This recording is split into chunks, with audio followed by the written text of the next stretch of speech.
Why is Emmanuel Macron's government trying to help Marine Le Pen get a loan? French newspaper Le Monde reports that PM Sébastien Lecornu met with representatives from France's biggest banks at his official residence just around the corner from here. Why, you might ask? To figure out how they might help finance Marine Le Pen's 2027 presidential bid. For years, French banks have ruled out lending any money to Marine Le Pen's National Rally party, and that's in spite of her consistently winning enough votes to be reimbursed by the French state. So, unable to borrow at home, the National Rally has repeatedly looked abroad instead.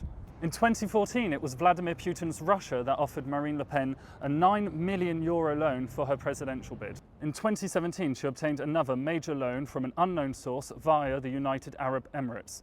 Soon afterwards, France banned its political parties from obtaining loans from outside the European Union. Then, for her 2022 presidential bid, she turned to Viktor Orban's Hungary for another loan, this time of €10.6 million.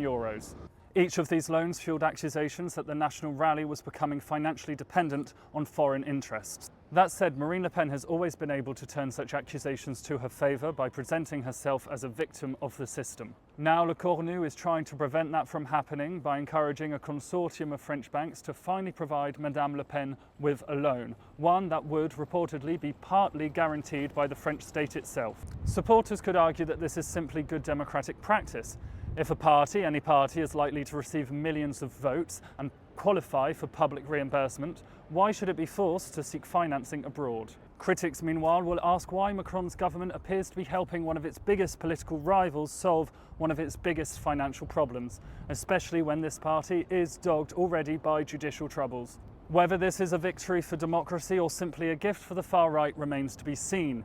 Now, if you ask me, I think that Macron's Renaissance Party may be pinning their hopes on a reliable political dynamic that has served them well before, presenting themselves as the only credible alternative to the National Rally, even if it means, in this case, securing the funding that Marine Le Pen needs to run.